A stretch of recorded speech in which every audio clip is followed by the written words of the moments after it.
മേലേത്തു വീട്ടിൽ രാഘവൻ നമ്പ്യാർ എന്ന MBR, തലയെടുപ്പുള്ള communist നേതാവിൻ്റെ തലയെടുപ്പുള്ള മകൻ, സ്വന്തം അച്ഛനെ ഇല്ലാതാക്കാൻ നോക്കിയവരുടെ വേദിയിൽ നിന്നുകൊണ്ട് ഇങ്ങനെ പ്രസംഗിച്ചു. വി ഡി സതീശൻ വിചാരിക്കുന്നുണ്ടാവും പിണറായി വിജയനൊക്കെ ഞാൻ മതി നേരിടാൻ എന്ന്. എടോ, 1000 സതീശൻ വന്ന അര പിണറായി വേണ്ടടോ.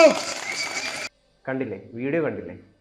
ലജ്ജയില്ലേ എന്നാണ് സോഷ്യൽ മീഡിയ മുഴുവൻ ചോദിക്കുന്നത്. തീർച്ചയായിട്ടും തലയെടുപ്പുള്ള അച്ഛൻ്റെ തലയെടുപ്പുള്ള മകൻ തന്നെയാണ് കമ്മ്യൂണിസ്റ്റ് മകൻ. അതെ, കമ്മ്യൂണിസ്റ്റ് മകൻ. ഈ കമ്മ്യൂണിസ്റ്റ് മകൻ ഒരു ലക്ഷ്യം സാധിക്കാനുണ്ട്. അദ്ദേഹം ഒരു സ്ഥാനം മോഹിക്കുന്നു. അത് കേരളത്തിൻ്റെ മുഖ്യമന്ത്രി കസേരയാണ് ഭാവിയിൽ.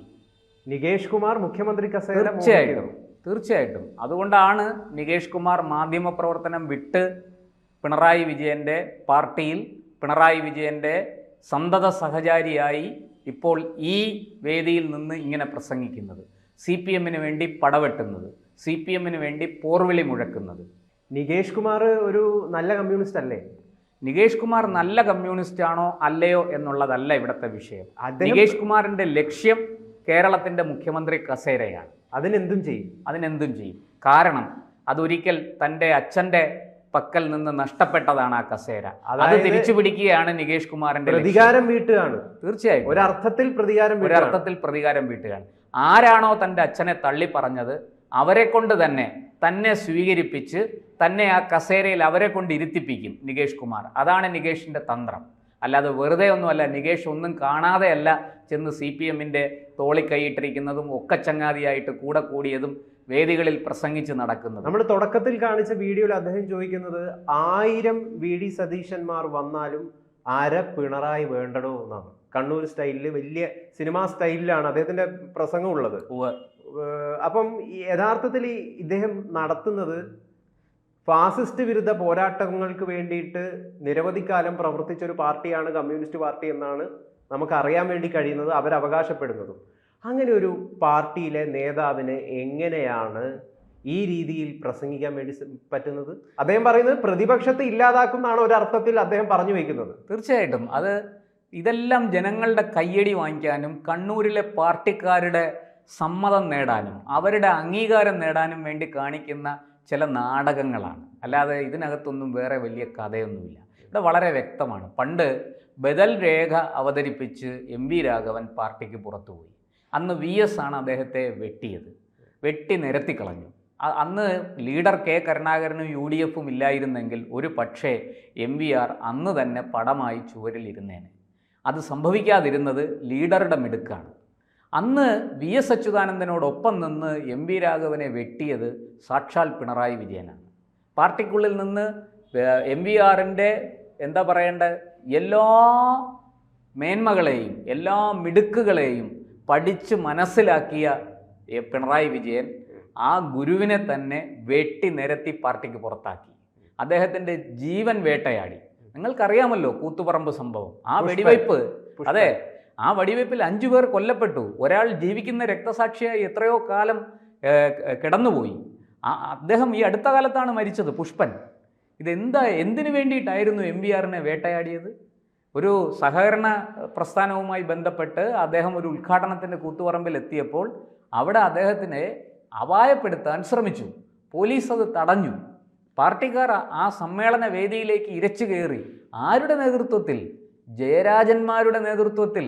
പിണറായിയുടെ നിർദ്ദേശാനുസരണം, VSൻ്റെ അനുഗ്രഹാശിസ്സുകളോടുകൂടി അങ്ങനെ ഇരച്ചു കയറിയ പാർട്ടി പ്രവർത്തകരിൽ 5 പേരാണ് പോലീസ് ആക്ഷനിൽ ദാരുണമായി കൊല്ലപ്പെട്ടത്.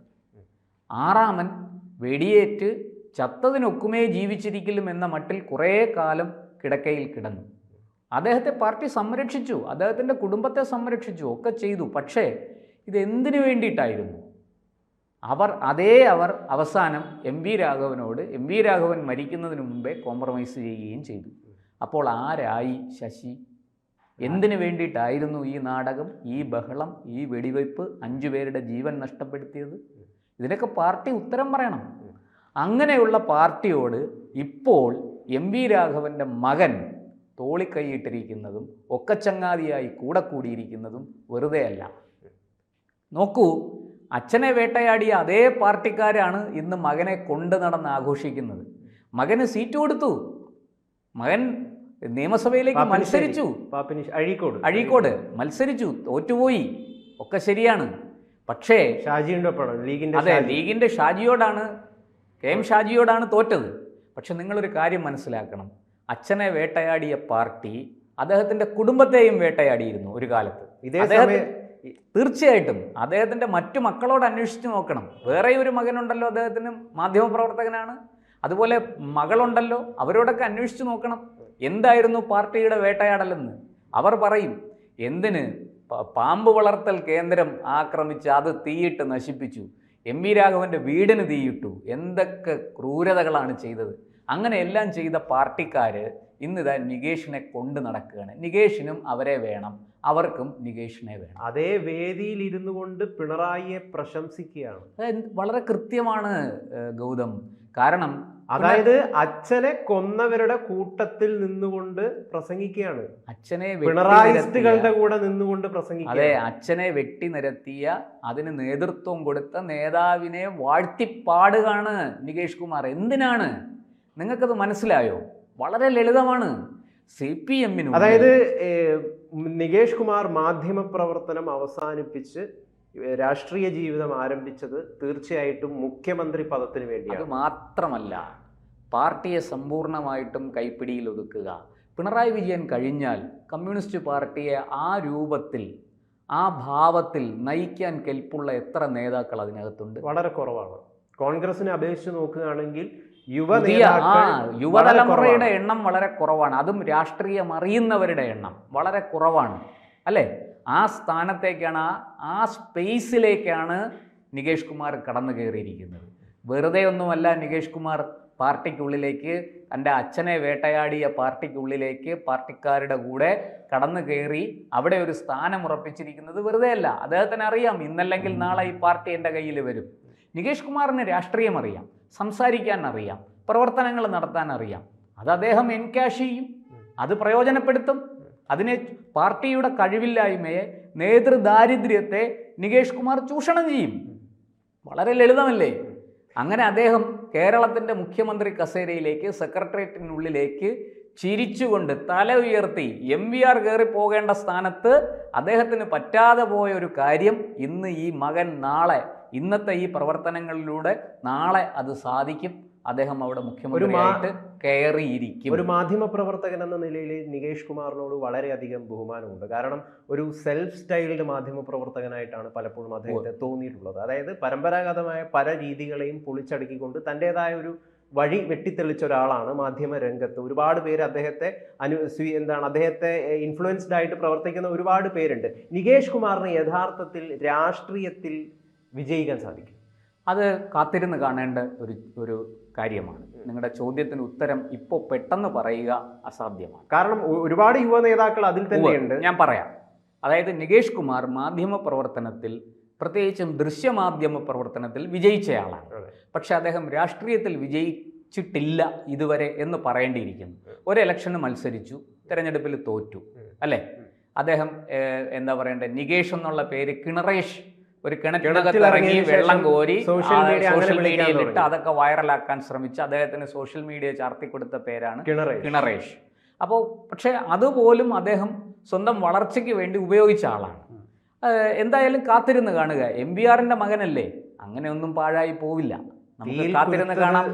1000 സതീശന്മാർക്ക് അര പിണറായി എന്നുള്ളതാണോ ഭാവിയിൽ സംഭവിക്കാൻ പോകുന്നത്? 1000 സതീശന്മാർക്ക് അര നികേഷ് എന്നുള്ളതാണോ സംഭവിക്കാൻ പോകുന്നത്? നികേഷ് വളരെ വ്യക്തമായൊരു സന്ദേശമാണ് കൊടുക്കുന്നത്. പിണറായി വിജയനെ ഞാനിതാ ഉയർത്തി കാണിക്കുമ്പോൾ, RSS വേട്ടയാടിയ പിണറായി വിജയനെ ഞാനിതാ ഉയർത്തി കാണിക്കുമ്പോൾ, ആ പിണറായിയുടെ യഥാർത്ഥ ശിഷ്യൻ, പിണറായിയുടെ മാർഗത്തിൽ മുന്നോട്ട് വരാൻ പോകുന്നയാൾ ഞാനാണ് എന്നും കൂടിയാണ് നികേഷ് പറയാതെ പറയുന്നത്. വേറൊരു സുപ്രധാനപ്പെട്ട ഒരു ചോദ്യമുണ്ട്. അച്ഛനൊരു നിലപാടായിരിക്കും, അതേ നിലപാട് തന്നെ മകൻ സ്വീകരിക്കണം? അങ്ങനെയൊന്നുമില്ല. രാഷ്ട്രീയത്തിൽ പ്രത്യേകിച്ചും അച്ഛൻ്റെ മാർഗം സ്വീകരിക്കാത്ത എത്രയോ മക്കളുണ്ട്, അച്ഛൻ്റെ മാർഗം സ്വീകരിച്ചവരുമുണ്ട്. പക്ഷേ ഇവിടെ നികേഷ് വാസ്തവത്തിൽ MVRന്റെ മാർഗം തന്നെയാണ് നികേഷും സ്വീകരിക്കുന്നത്. ഈ പാർട്ടി MVR CPM വിട്ട് പുറത്തു പോയപ്പോഴും അദ്ദേഹം പുതിയ പാർട്ടി ഉണ്ടാക്കി, CMP, കമ്മ്യൂണിസ്റ്റ് മാർക്സിസ്റ്റ് പാർട്ടി എന്നാണ് അതിൻ്റെ പേര്. അദ്ദേഹം ആ മാർഗം തന്നെയാണ് നികേഷും പിന്തുടരുന്നത്. നികേഷും കമ്മ്യൂണിസ്റ്റുകാരൻ തന്നെയാണ് CPM-ൽ പ്രവർത്തിക്കുന്നത്. ഈ CPM-ഉം CPI-യും ഇവരുടെ എല്ലാ അടിസ്ഥാന ആശയം കമ്മ്യൂണിസം തന്നെയല്ലേ?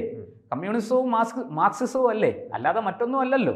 അപ്പോൾ ആശയപരമായിട്ട് അച്ഛനിൽ നിന്ന് വേർതിരിവൊന്നുമില്ല, അല്ലെങ്കിൽ ഭിന്നതയൊന്നുമില്ല. പക്ഷെ പ്രവർത്തിക്കുന്നത് CPM-ലാണെന്നേ ഉള്ളൂ. എന്തായാലും നമുക്ക് കാത്തിരുന്ന് കാണാം നികേഷ് രാഷ്ട്രീയത്തിൽ വിതച്ചത് കൊയ്യുമോ, ലാഭം നേടുമോ, അതോ ഇത് പതിരായി പോകുമോ എന്നുള്ളത് നമുക്ക് കാത്തിരുന്നു. അവസാനം ഒരു കാര്യം കൂടി ചോദിക്കാം. അതായത് MVRനെ ഒരു നല്ല കമ്മ്യൂണിസ്റ്റ് ആയിട്ടാണ് പലരും വിലയിരുത്തുന്നത്. നിലവിൽ പിണറായിയുടെ ഒരു നേതൃത്വത്തിലുള്ള കമ്മ്യൂണിസ്റ്റ് പാർട്ടി CPM വലിയ രീതിയിൽ അവരുടെ ആശയങ്ങളിൽ നിന്ന് വ്യതിചലിച്ച് മറ്റു രീതിയിലൊക്കെ ആയിത്തീർന്നു എന്നുള്ള വിമർശനങ്ങൾ കമ്മ്യൂണിസ്റ്റുകാർ തന്നെ മുമ്പോട്ട് വയ്ക്കുന്നു. യഥാർത്ഥത്തിൽ പിണറായിസത്തെ പുൽകുന്ന നികേഷ് കുമാർ ഒരു യഥാർത്ഥ കമ്മ്യൂണിസ്റ്റ് ആണോ? ഈ ചോദ്യത്തിന് ഉത്തരം നമ്മൾ കുറച്ച് പുറകിലേക്ക് നോക്കണം. ഈ പിണറായി ഇതൊക്കെ പഠിച്ചത് എവിടുന്നാ? ഈ കമ്മ്യൂണിസ്റ്റ് പാർട്ടിയെ സ്ഥാപനവൽക്കരിക്കാൻ പഠിച്ചത് എവിടുന്നാ? MVRൽ നിന്നാണ്. MV രാഘവനിൽ നിന്നാണ് പിണറായി വിജയൻ വാസ്തവത്തിൽ കമ്മ്യൂണിസ്റ്റ് പാർട്ടിയെ, കമ്മ്യൂണിസത്തെ സ്ഥാപനവൽക്കരിക്കാൻ പഠിച്ചത്. MVR ഒരു ഫാസിസ്റ്റ് ആയിരുന്നോ? MVR ഫാസിസ്റ്റ് ആണോ അല്ലയോ എന്നുള്ളതല്ല ഇവിടുത്തെ വിഷയം.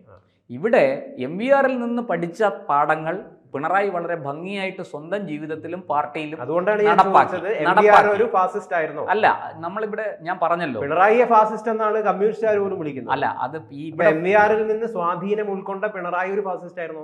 അല്ല, ഇവിടെ ഫാസിസ്റ്റ് ആണോ അല്ല, അതല്ല വിഷയം. ഇവിടുത്തെ വിഷയം എന്താണ്?